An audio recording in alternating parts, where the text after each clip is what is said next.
Church അപ്ഡേറ്റ്സിലേക്ക് സ്വാഗതം. Leo 14 മാർപ്പാപ്പയുടെ ഈ വർഷത്തെ രണ്ടാമത്തെ അപ്പസ്തോലിക പര്യടനത്തിന് ഏപ്രിൽ 13 തുടക്കമാകും.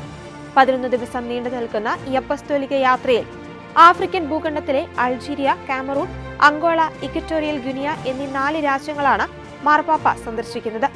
പരിശുദ്ധ സിംഹാസനത്തിന്റെ പ്രസ് ഓഫീസ് ഡയറക്ടറാണ് പര്യടനത്തിന്റെ വിശദാംശങ്ങൾ വാർത്താ സമ്മേളനത്തിൽ അറിയിച്ചത്. സമാധാനം, കുടിയേറ്റം, പരിസ്ഥിതി സംരക്ഷണം, യുവജനങ്ങൾ, കുടുംബം എന്നീ വിഷയങ്ങളിലൂന്നിയായിരിക്കും മാർപ്പാപ്പയുടെ പ്രസംഗങ്ങളും കൂടിക്കാഴ്ചകളും. ലെബനനിൽ തുടരുന്ന അതിരൂക്ഷമായ യുദ്ധ സാഹചര്യങ്ങളിൽ ആശങ്കയറിയിച്ച് വത്തിക്കാൻ സ്ഥാനപതി ആർച്ച് ബിഷപ്പ് പൗലോ ബോർജിയ രാജ്യം മരണത്തിന്റെയും ഭയത്തിന്റെയും നിഴലിലാണെന്നും സമാധാനത്തിനായി അന്താരാഷ്ട്ര സമൂഹം അടിയന്തരമായി ഇടപെടണമെന്നും അദ്ദേഹം വത്തിക്കാൻ ന്യൂസിന് നൽകിയ അഭിമുഖത്തിൽ ആവശ്യപ്പെട്ടു. കഴിഞ്ഞ കുറച്ചു ദിവസങ്ങളിലായി തുടരുന്ന വ്യോമാക്രമണങ്ങളിൽ 100 കണക്കിന് ആളുകൾ കൊല്ലപ്പെടുകയും 1000 പേർക്ക് പരിക്കേൽക്കുകയും ചെയ്ത പശ്ചാത്തലത്തിലാണ് ഈ അഭ്യർത്ഥന.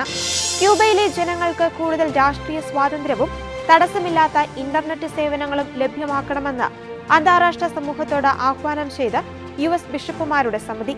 സഭയുടെ അന്താരാഷ്ട്ര നീതിക്കും സമാധാനത്തിനുമുള്ള കമ്മിറ്റി അധ്യക്ഷനായ ബിഷപ്പ് ഏലിയാസ് സലോമനാണ് ക്യൂബയിലെ മനുഷ്യാവകാശ ലംഘനങ്ങളിൽ ആശങ്ക പ്രകടിപ്പിച്ചത്. ദ്വീപ് രാഷ്ട്രമായ ക്യൂബയിൽ നിലനിൽക്കുന്ന സാമ്പത്തിക പ്രതിസന്ധിയും ഭരണകൂടത്തിന്റെ നിയന്ത്രണങ്ങളും ജനജീവിതം ദുസ്സഹമാക്കുന്നുവെന്ന് അദ്ദേഹം ചൂണ്ടിക്കാട്ടി. അമേരിക്കൻ ഉപരോധം ജനങ്ങളെ ബാധിക്കുന്നുണ്ടെന്നും അതേസമയം തന്നെ ആഭ്യന്തരമായ പരിഷ്കാരങ്ങൾ ക്യൂബൻ ഭരണകൂടം അടിയന്തരമായി നടപ്പിലാക്കണമെന്നുമാണ് US ബിഷപ്പുമാരുടെ സമിതിയുടെ നിലപാട്.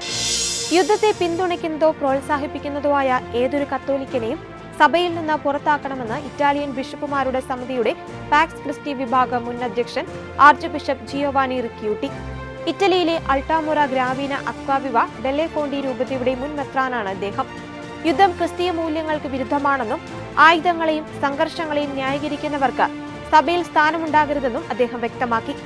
ലോകത്തിന്റെ വിവിധ ഭാഗങ്ങളിൽ യുദ്ധങ്ങൾ പടരുന്ന സാഹചര്യത്തിൽ സമാധാനത്തിനായി സഭ കൂടുതൽ കർക്കശമായ നിലപാടുകൾ സ്വീകരിക്കണമെന്നാണ് അദ്ദേഹത്തിന്റെ വാദം. ക്രിസ്തീയ വിശ്വാസത്തിന്റെ ആരംഭം മുതലുള്ളതെന്ന് കരുതപ്പെടുന്ന പുരാതന ആശ്രമം ഈജിപ്ഷ്യൻ മരുഭൂമിയിൽ നിന്ന് കണ്ടെത്തിയതായി വെളിപ്പെടുത്തൽ. മാർച്ച് അവസാനത്തിൽ ബഹൈറ ഗവർണറേറ്റിലെ വാദി എൽ നട്രൂണിൽ നിന്നാണ് ആശ്രമം കണ്ടെത്തിയതെന്ന് ഈജിപ്ഷ്യൻ ടൂറിസം പുരാവസ്തു മന്ത്രാലയം വ്യക്തമാക്കി. AD 4-ാം നൂറ്റാണ്ട് മുതലുള്ളതെന്ന് കരുതപ്പെടുന്ന ആശ്രമമാണിത്. 21,528 ചതുരശ്ര അടി വിസ്തീർണമുള്ള ആശ്രമത്തിന് 3 അടിയിൽ കൂടുതൽ കനമുള്ള മതിലുകളും 7 അടി ഉയരമുള്ള മുറികളുമുണ്ട്. കെട്ടിടങ്ങളാൽ ചുറ്റപ്പെട്ട ഒരു തുറന്ന മുറ്റവും കണ്ടെത്തിയിട്ടുണ്ട്. സന്യാസിനിമാരുടെ മുറികൾ, അടുപ്പുകൾ, അടുക്കളകൾ, സംഭരണ കേന്ദ്രങ്ങൾ എന്നിവ കെട്ടിടങ്ങളിലുണ്ടെന്ന് ഗവേഷകർ വ്യക്തമാക്കി. സന്യാസിമാരുടേതെന്ന് കരുതപ്പെടുന്ന അസ്ഥികൂട അവശിഷ്ടങ്ങളും ചുമർ ചിത്രങ്ങളും വാസ്തുവിദ്യാ സവിശേഷതകളും പുരാവസ്തു ഗവേഷകർ കണ്ടെത്തി.